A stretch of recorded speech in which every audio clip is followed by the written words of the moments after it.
Chapter 1. Pain. Pain refers to the frustration, lack of direction, pressure, and emptiness.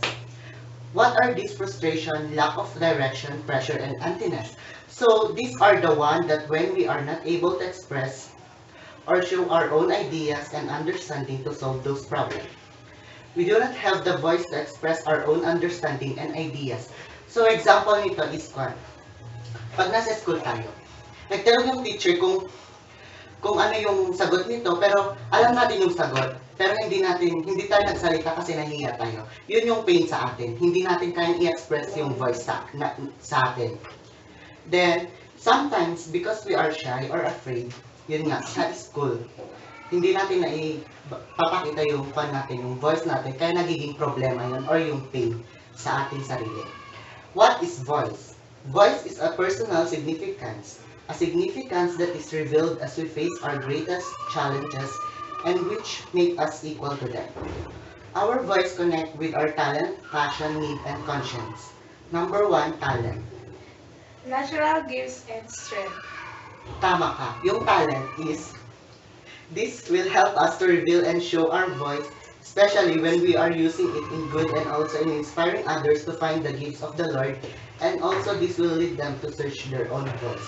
Example, sa mga church, parang nagpapaturo ka sa isang magaling maggitara or magaling kumanta, yung nagtuturo, yun yung parang pinapakita niya yung talents niya at sa gayon, natutulungan niya tayong hanapin din yung mga talents natin at yung voice din natin. Number 2, passion. Those things that naturally energize, excite, motivate, and inspire us. Sometimes yung passion na to is yung mga nag-energize or nag-inspire sa atin is yung mga family, friends, and si God. In order to find our voice, we need to take this track to become success. Sometimes, we need to have the motivation, inspiration, and passion to find this voice if we are not interested. We will not have the strength to pass this kind of test. Number 3, needs. What the world needs enough to pay. Tama. In order to become a successful person in finding our own voice, we need also to satisfy our own, for this is the firm foundation in finding our talents and voice. Number 4, conscience. Small voice within that assures you if what is right and that prompts you to actually do it. Awareness of what is right and on what is wrong.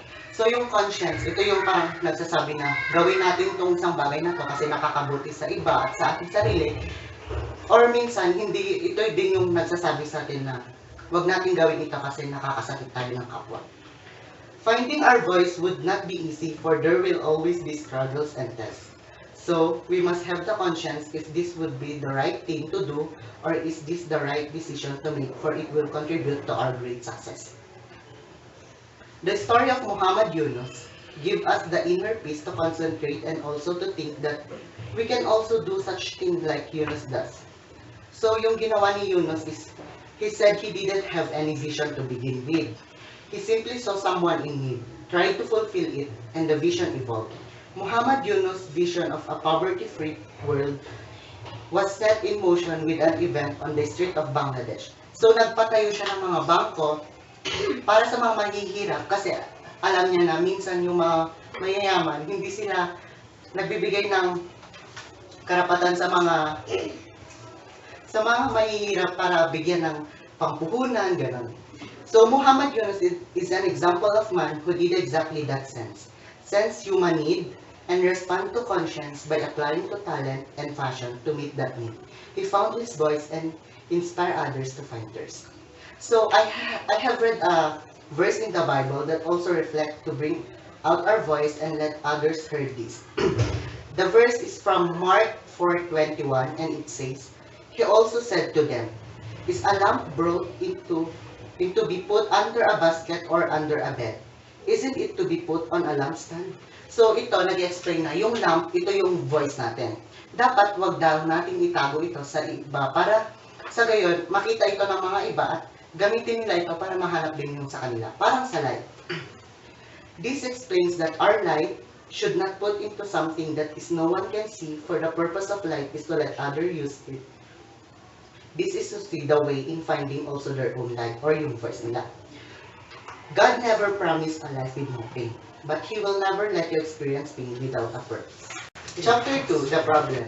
The age of the knowledge worker is upon us, and it is this transition stage between this new professional and economic paradigm. So yung paradigm is yung model, and the previous industrial age from where the world is now emerging, that is the cause of the pains discussed in chapter 1. The mentality of the industrial age that values things such as manufacturing machine as an investment, or these are more prioritized than the workers, and the workers who operated them as an expense or the cost, to the company has a negative effect on the new age where human knowledge and talent is company's most valuable asset.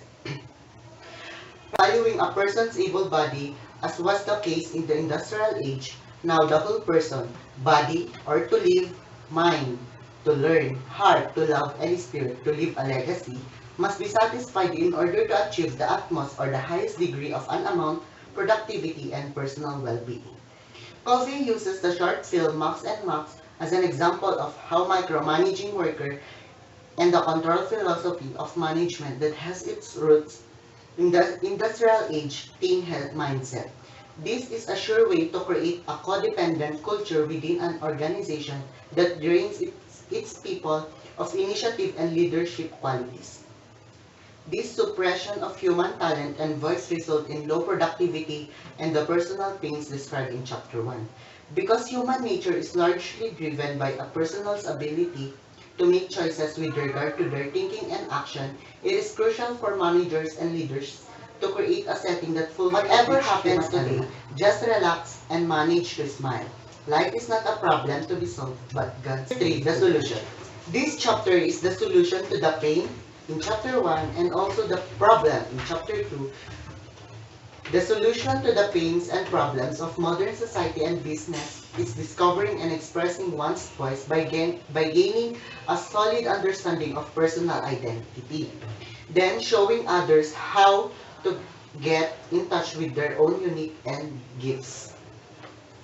Stephen Covey gave an example on how to face the pain and solve the problem in our life, like the story of a British writer suffering from writer's block is this chapter's example of someone who found his voice as he overcome his creative shutdown and went on to invent a successful and socially relevant story.